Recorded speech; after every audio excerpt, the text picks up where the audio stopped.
do jogo do Cruzeiro, lá em 2003, né? O Gladstone zagueiro. Você quer a taça ou quer a fralda? Isso foi um negócio que entrou pro folclore do futebol. E dá 2 décadas atrás. Exatamente, mais, né? São 23 anos. Eu até entendo que naquele momento isso fizesse sentido cada vez menos, gente. O jogo tá mais sofisticado. Os técnicos têm que apresentar um conteúdo intelectual. Hoje não basta ser um mero motivador. Aí você contrata alguém que deve ter o seu valor, não tô dizendo que ele não tem. Mas a grande aparição é ficar berrando no vestiário. Vamos lá. Cara, isso qualquer pessoa pode fazer. É preciso ter um outro viés. Capacidade de identificar o problema, conversa com um, chama o outro, apagar qualquer foco ali de problema no dia a dia. Eu acho que essa é a função de um cara como o Rafinha no centro de treinamento. Aí a aparição dele gritando. Fico pensando, eu pensei na hora, falei, por que o técnico deve sentir assim? Chegou esse cara? Fala pessoal do canal Aguinaldo Tricolor. Pois é, mandaram o Crespo embora, São Paulo ali líder do campeonato, juntamente com o Palmeiras, e mesmo assim a diretoria incompetente do São Paulo mandou o Crespo embora do São Paulo. Isso é um absurdo, né? Mas vamos aguardar agora ver como é que vai sair o Roger Machado no comando do São Paulo. Eu particularmente não gostei e tenho certeza que a grande maioria da torcida não gostou. Só se deu no tempo aí realmente se apequenando cada vez mais. Outro nome, sabe-se lá qual, nesse mercado restrito que o futebol brasileiro vive hoje. Bom, quem demitiu o Crespo? Rui Costa.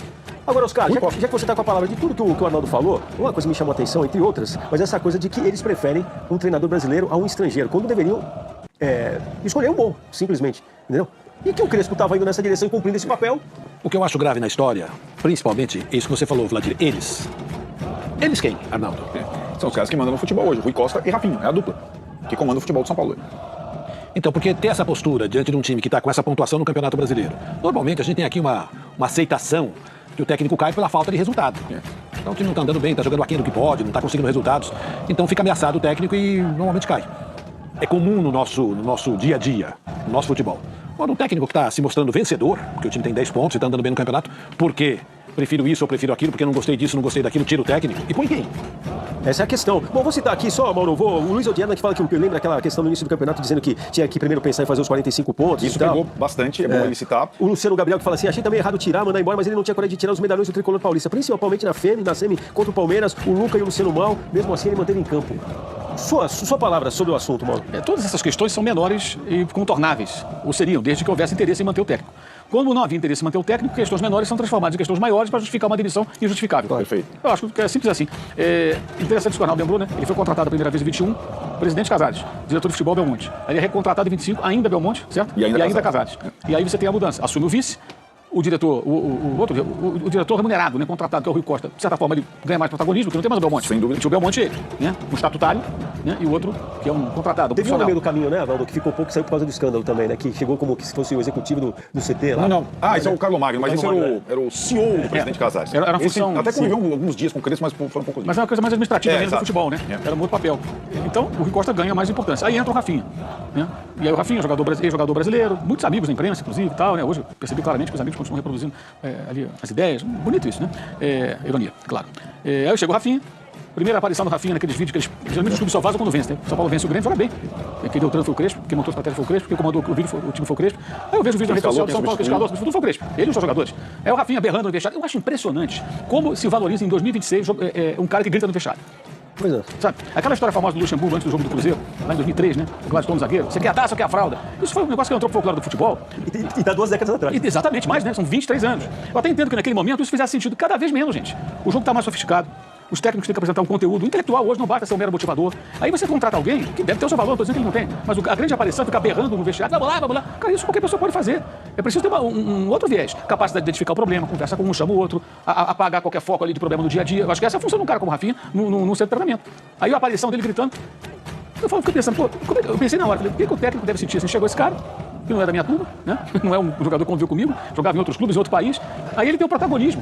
E como ele é um cara bem relacionado na mídia, ele estava na mídia há pouco tempo como comentarista numa emissora, claramente, isso aí foi muito ex-jogadores, não porque o Rafinha chegou, cansei de ouvir isso daquela semana. O Rafinha chegou, então o time venceu porque o Rafinha chegou. Toque de Midas. Então o cara clube vai contratar um cara para cantar no vestiário. Pega um jogador, bota pra cantar. Esse viés eu acho interessante, vou tentar falar, Oscar. Não, então acho que devia o Rafinha assumir agora. Não, então acho que existe uma coisa que a gente já falou aqui em outros momentos, existe isso com o Felipe Luiz, e vou tentar fazer um mix aqui, porque tem muita gente perguntando o Felipe Luiz, acho que é muito pouco provável, ele não vai assumir um time no Brasil, tem muita gente se posicionando a respeito do Roger Machado, ecoando essa insatisfação da torcida com o nome do... O Felipe Luiz já disse que não vai, publiquei até no meu blog semana passada. Ele disse que não vai, que ele vai para a Europa etapa e vai tentar estruturar a comissão técnica dele. Hoje, o colega do Gabriel Sá trouxe a informação de que foi procurado, que falou, olha, não vou assumir o time do Brasil agora. Presumo procurado pelo Rafinha, né, que jogou com ele no Flamengo. Se vocês conhecem, né? E já tem a interlocução, né? Pois é, o São Paulo perdeu para o Palmeiras aí na final do Campeonato Paulista. Um resultado até normal, né? O Palmeiras tem mais time, jogando em casa, com toda a torcida ao seu favor. Então, realmente não era motivo para o Crespo ser mandado embora tão cedo, né? Mas a costura que eu queria fazer é que as coisas se sucederam de uma maneira, juntando aí o Felipe Luiz com o Crespo agora, que ficou assim. Tem uma coisa que une as duas, que é a relação humana por trás do cara ser ou não ser o nome certo, ou parecer pelo menos para... Quer dizer, isso vale mais, não deveria, mas vale mais a trairagem, para usar um termo, do que o trabalho que o cara tá fazendo, entendeu? Quer dizer, o futebol não evolui. E junto com isso vem aquela história, porque o Rafinha também pesa sobre ele, essa aura. O cara foi formado fora, o cara tem aquela mentalidade europeia. Então, isso foi aonde, né? Então, mas atropela-se tudo isso, você concorda? Claro, eu acho que tem algumas semelhanças nessas demissões bizarras dos dois, cada um com seus motivos, ou melhor, justificativas. Acho que o Mauro fala bem, né? Não são reais motivos, são justificativas. Um na calada da noite, o outro logo depois do almoço, na digestão. Mas tem uma grande diferença. O Flamengo pode fazer isso, o São Paulo não pode fazer isso. O Flamengo tem condição de contratar qualquer técnico no dia seguinte. Mas não deveria, né, Mauro? Não, então, mas isso é outra discussão. Dever, poder. O São Paulo não pode. Não pode se dar o luxo disso. E o São Paulo fez isso sem ter um técnico. Sem ter um técnico. Ou tinha e agora tem algum problema. Então não tinha, né? Você não tinha convicção. Pois é. Aí você escolhe o nome. Aí a rede social, que é a rede social. O torcedor não foi ao estádio ainda. Fez o jogo. A rede social se manifesta contra, opa, não queremos mais. Então que convicção é essa? Você manda embora um técnico, o nome que você queria, está sujeito à avaliação da rede social. Que não é nem a torcida do São Paulo, é a torcida da rede social. A do estádio é diferente da torcida da rede social. Muitos que estão na rede social nem vão ao jogo, né? Mas estão na rede social. São os que são ouvidos. Exato. Então, assim, isso não me parece assim, não me parecem decisões profissionais. São decisões emotivas. Por isso que eu falei, isso cara muito do que o futebol brasileiro é ainda, né? Porque também tem aquela hora, aumentaram as cifras, o futebol brasileiro é outro, hoje não é, Nelson. Eu acho que o Mauro falou bem aí, não queria o Crespo. Sim. Não queria o Crespo, e aí qualquer que fosse o motivo, tá, era importante, ficou um motivo grande para demitir o cara. Posso fazer uma outra comparação? Então, escreve aqui só o Geraldo Santos para citar aqui. Você que está nos acompanhando pode fazer seu comentário lá pelo chat do nosso canal no YouTube. O Geraldo Santos escreve aqui: a demissão do Crespo, na minha opinião, achei mais injusta do que a demissão do Felipe Luiz. Não sei se... Vai ser uma boa discussão. Agora, o que eu vejo de semelhante também nos dois casos. Primeiro, existia insatisfação no grupo de jogadores, alguns jogadores com o trabalho do treinador. A gente conversa isso sempre. É óbvio. Nunca vai ter só jogam 11. Quem não tá jogando, fica lá, eu poderia jogar. Agora, com a grande maioria, como no São Paulo, como no Flamengo, não existia insatisfação. Esse é o primeiro ponto, né? Em comum. E aí o outro é o seguinte: a partir do momento que tomaram a decisão e apanharam por isso, e são caras discutíveis, atitudes discutíveis, o BAP e o Boto bancaram e ficaram ao lado lá do Leonardo Jardim. E tudo bem que a bola não entrou, né? O Rossi defendeu, isso ajuda. A gente vai chegar no título estadual.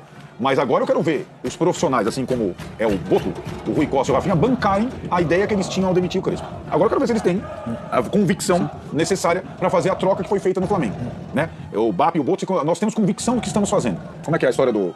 Tudo bem, cada clube tem seu método. Um vaza áudio, outro vaza mensagem, outro dá recado, outro fala por isso aqui. A metáfora do Flamengo, feita pelo BAP, presidente, foi: quando você pega um trem errado, você tem que pegar a primeira estação e retornar. Vamos ver se os profissionais do São Paulo vão bancar a ideia anterior quando decidiram tirar. E sobre insatisfação, o Crespo joga com quantos zagueiros? Joga às vezes com 3, às vezes com 2.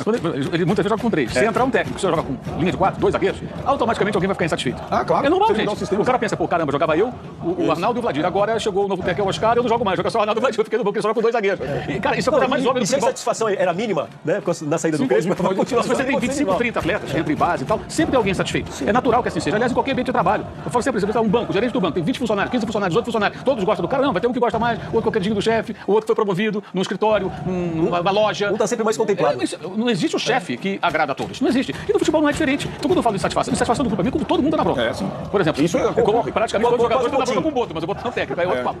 Mas você deixou a bola pingando, porque vamos fazer um rápido intervalo e a gente volta algumas coisas, porque o Boto também vai ser um assunto aqui. Sim. E acho que vale a pena a gente fazer esse é bem impopular. Já chegamos ao final de mais um vídeo aqui para o nosso canal. Se você gostou do vídeo, deixa o like, que é bastante importante também. Se curte o nosso canal, se inscreva no canal do Aguinaldo Tricolor, que eu volto logo com mais um vídeo aqui para o nosso canal, tá certo? Valeu, obrigado a todos, tchau, tchau.